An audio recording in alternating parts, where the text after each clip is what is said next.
because of her great beauty. But her beauty had made her so proud that she found her life with Menelaus dull and boring. Subsequently, she ran away with a lover who was a Trojan prince. Her elopement with this Trojan prince led to a prolonged and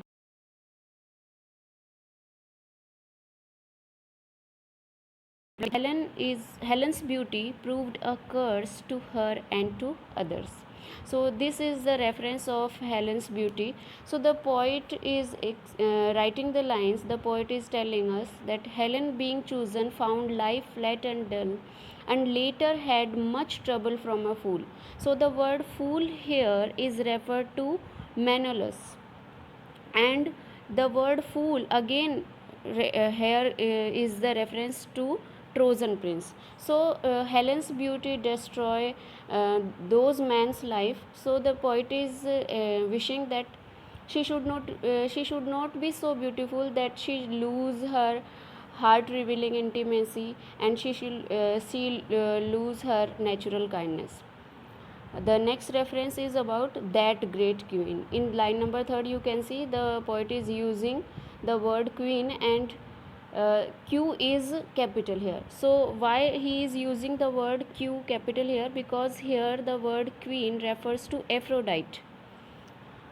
Aphrodite, this is again from a Greek mythology. Aphrodite, the goddess of beauty and love. She is believed to have emerged from sea foam. Having had no father, she knew no discipline, and therefore she was merely led by her whims. Because of her undisciplined independence of spirit, she chose a husband who was most unsuited for her. She got married to the lame. Even Aphrodite's beauty proved a curse to her because she was unhappy with her husband Hephaestus and developed an illicit love affair with another god. So the poet is giving here the example of while that great queen that rose out of the spray means sea foam here, the word refers to sea foam, being fatherless, could have her way, yet choose a bandy legged smith for man. Here the poet is using the word, using the phrase bandy legged smith for the lame god Hephaestus, whom Aphrodite married to. So it is so the poet is giving here two examples of beauty. First is Helen, and second is the queen Aphrodite, who is the goddess of beauty and love. Now let's come to the third reference, that is horn of plenty. So the poet is saying in last three lines, it is certain that fine women eat a crazy salad with their meat, whereby the horn of plenty is undone. The horn of plenty is in ancient mythology. The horn means the horn of a god, represented as overflowing with flowers, fruit, and corn. Thus it connotes plenty and prosperity. But the poet is here saying that he feels sure that lovely women eat some crazy salad with their food. He is saying that there must be a routine of these types of beautiful women, that he feels that lovely women eat some crazy salad with their food, as a result of which they develop some crazy tendency so as to wreck their own lives. So in the last line, whereby the horn of plenty is undone, it means that their mistook behavior leads to ruin or disaster.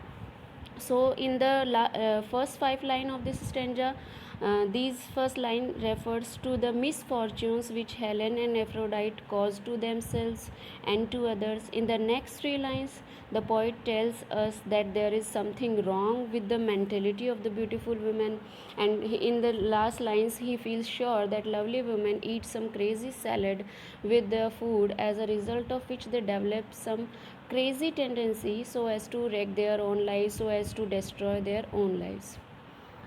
Now let's come to the fourth stanza that start with these lines. In courtesy I would have her chiefly learn, hearts are not had as a gift, but hearts are earned. by those that are not entirely beautiful, yet many that have played the fool.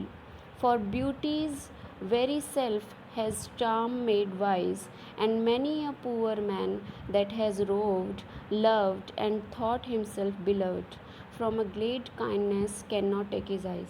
In this stanza, the poet is somewhat autobiographical, and he is using his own personal experience in these lines, and he is mentioning his own experience in these lines. So in the starting lines, in courtesy I would have her chiefly learned, hearts are not had as a gift but hearts are earned. In these lines the poet would like his daughter to learn courteous manners. Women who are not extraordinarily beautiful will not attract true lovers if they do not possess genuine courtesy and good manners.